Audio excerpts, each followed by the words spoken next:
perizinan kita sulit. Katanya selesai dalam 20 hari, ternyata 3 bulan. Jadi dalam hal legal pun, apalagi kalau notaris itu banyak yang, saya ini suka gitu kalau diskusi, wah peluang kerja nih. Sebenarnya boleh, gitu. sebenarnya boleh. Tapi takutnya saya sendiri ya sudah ngurus. Saya takutnya ragu, nanti di lapangan ada apa-apa, saya yang dicari. Kan itu sebenarnya analisis pestel kan, kemudian legal, baru 3 ya tadi. Kemudian ada lagi infrastruktur teknologi. Nanti kita ke sana. Nanti kita ke sana. Iya, iya. Oh gitu, enggak ini nyinggung dikit aja, teknologi ya Soalnya kan. Bang Agus, Iya. kita ngomong perizinan.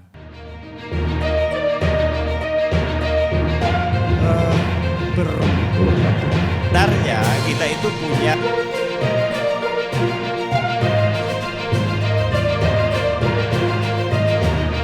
tanggapan bisa per KPU Kabupaten Kota. Kalau dia pakai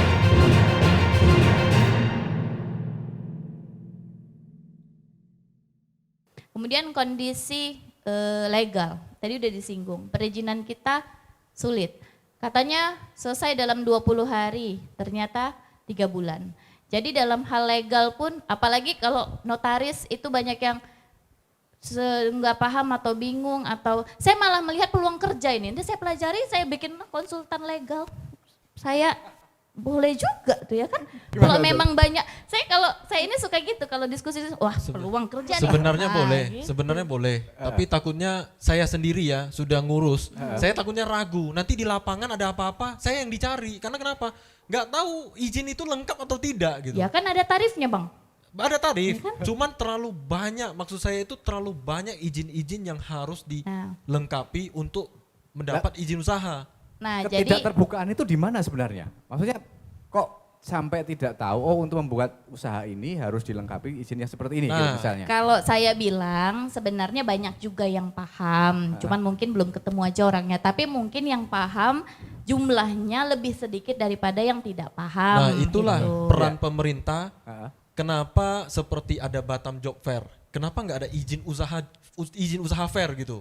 Oh iya, oke. Dibuka stand-standnya gitu Bagus, kan. bagus. Buka stand-stand, disampaikan KBLI ini, izin usaha ini, membutuhkan persyaratan ini. Bukannya masyarakat harus ke kantor, dia harus lengkapi ini harus ke dinas Tapi ini A, Kementerian ke dinas Hukum B, dan ke dinas HAM, C, kan gitu. Bang, bentar. Kementerian Hukum dan HAM itu sekarang lagi galak sih bikin sosialisasi dan pelatihan. Kemarin Juni kemarin di Tanjung Pinang. Ya, kemudian jadi pelaku-pelaku UMKM tadi semua diundang. Kemudian di bulan Juli ini insya Allah ada juga di Batam nanti pelatihannya dan sosialisasinya dari Kementerian Hukum dan HAM karena legal ya, itu kan di bawah itu. Nah kemudian tadi belum selesai saya nih Bang sebenarnya, mau dipotong aja. Terus tadi baru kan itu sebenarnya analisis pestel kan, kemudian legal baru 3 ya tadi.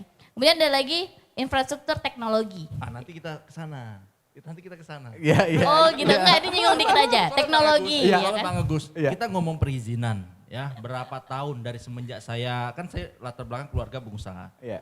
Saya kerja, saya saat ini kerja. Jadi saya mendengar itu perizinan itu udah lama banget, udah berperiode dari belum jadi caleg menjadi caleg enggak anggota dewan, sudah bertahun-tahun lah, sudah capek tentang masalah perizinan. Yang kita bahas jangan lagi lah balik-balik setiap tahun, setiap kali pemilu bahasnya perizinan. Kita bahas dulu tentang bagaimana UMKM kita bisa bertumbuh. UMKM kita tidak punya dana, tidak punya modal, misal contoh mohon maaf Bang Agus mau usaha, tak punya modal mau bagaimana menjadi UMKM. Tapi ada dana bergulir. Itulah Bang, itulah Makanya izin. kenapa perizinan tetap harus dibahas. Nah. Karena mau ngurus dana bergulir harus ada izinnya Ya. dulu Nah, UMKM. saya jelasin dulu bagaimana teman-teman semua, ya kita generasi milenial, teman-teman semua dari luar negeri, itu diberikan dana untuk dari pemerintah, dari negara, untuk mereka yang UMKM. 20.000 untuk kamu menjual produk kamu, 10.000 untuk kamu memasarkan, 5.000 untuk kamu buat perizinan. Kalau orang nggak punya dana mau bagaimana buat izin? Kita ngomong izin ini karena orang-orang yang berpunya, kalau yang nggak berpunya gimana buat izin? Jadi terlalu bertubi-tubi lah kita bahas tentang perizinan, sedangkan pengangguran ini orang-orang yang belum tentu punya. Kita mungkin di sini kita adalah lucky person, di mana kita dapat pendidikan dan punya finansial. Bagi yang tidak punya finansial bagaimana? Mungkin itu yang saya rasa pemerintah harus aktif banget untuk mendorong dan memberi pendanaan UMKM atau bank, apakah apa, bagaimana, ya itu nanti harus dirumuskan kembali. Kalau saya setuju dana bergulir itu, sebenarnya pemerintah jalan itu program dana bergulir itu, tapi kan memang untuk UMKM harus ada izin. Kenapa? Karena kita main kasih dana sedangkan UMKM ini tidak ada izinnya. Nah, ini kan seperti telur sama ayam kita nantinya. Ya. kita yang kena, bukan. Maksudnya eksekutif yang ngeluarin uang, apa sih yang kena? Maksudnya apa alasan kamu mengeluarkan uang ke dia? Kenapa? Oke, karena dia pelaku UMKM. Kan perlu bukti. Ya. Buktinya apa? Izin. Nah, maksud saya pemerintah itu bikinkan saja pengurusan izin gratis. Nah, jadi itu tepat. uangnya jangan dikasih ke pelaku. Bahaya itu Bang, masuk sebenarnya dari penjara nanti tadi kita gara-gara itu. kalimat-kalimat yang saya tunggu. Karena kenapa? Tadi disampaikan dari Bang Heng Jinggu ya. Ya.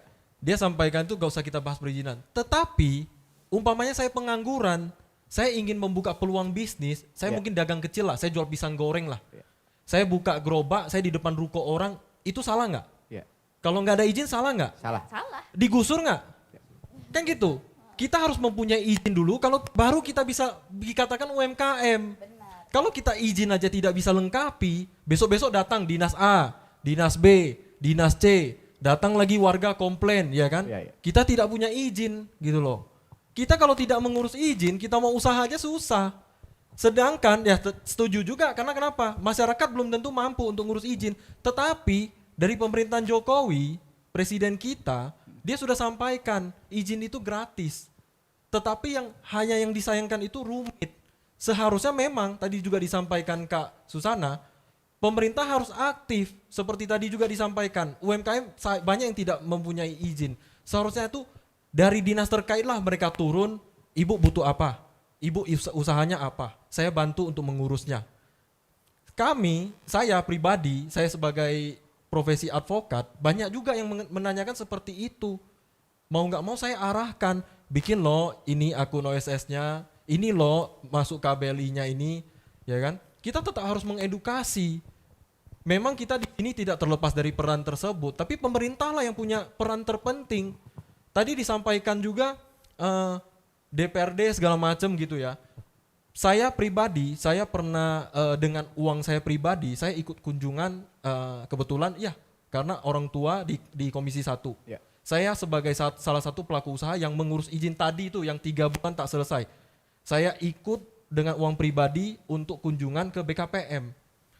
Saya sampaikan di BKPM, kondisi kita itu di Batam ada BP, ada Pemko. Sedangkan di OSS, saya tanyakan kembali, kita ini masuk kawasan perdagangan bebas atau tidak? Iya. Tetapi kalau kita pilih di sistem tersebut masuknya ke BP, sedangkan BP sudah tidak punya wewenang mengeluarkan izin. Mereka tidak paham hal tersebut. Karena kenapa? Kita ini ada 30-an provinsi, di pusat itu tidak tahu kondisi di daerah itu seperti apa. Banyak juga wewenang yang di DPRD daerah, kota, provinsi yang terbatas. Karena kenapa? Itu terjadi karena kewenangannya itu DPR RI. DPR RI kita cuma 4, komisi di DPR RI itu 11. Apakah semua tercakup? Kan tidak. Ya kan? Jadi, seperti tadi juga disampaikan terkait PMK. Jadi ironi banget, mohon di maaf. DPRD tidak menyuarakan. Lanjut dulu. Di DPRD tidak menyuarakan. Seingat saya 2019 pada keluar PMK tersebut, kalau nggak salah di Komisi 2 atau Komisi 3 ada lakukan rapat dengar pendapat. Bukan, bahasa disurati ke pusat. Nggak, bahasa Tetapi saya adalah di DPR, pusat kita DPRD kenapa 2019 setelah berakhir itu diam gitu. Nah, masalahnya sekarang ini kenapa diam di gitu? DPR makanya Kan tadi harus saya continuous. sampaikan ironisnya Iya, ya benar, ironis apa? banget. DPRD daerah cuman kecil di tingkat paling bawah di Paham. legislatif. Tapi ironis Dia banget, sampaikan ke partainya pusat gede, tidak akan partainya digubris. gede, tapi Gitu kenapa? loh. Gini, sorry bro, saya dari partai kecil sebelumnya, sekarang ke partai besar.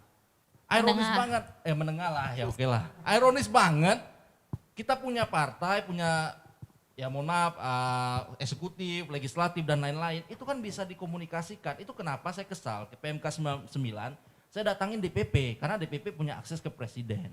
Jadi saya datangin ke DPP, saya minta komunikasikan ke Kemenku. Itu maksud saya, partainya besar, punya eksekutif, punya legislatif.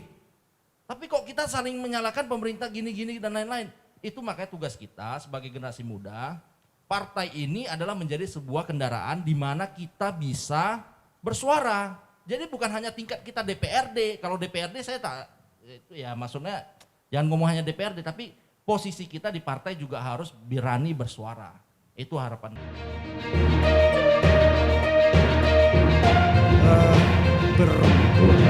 Sebenarnya kita itu punya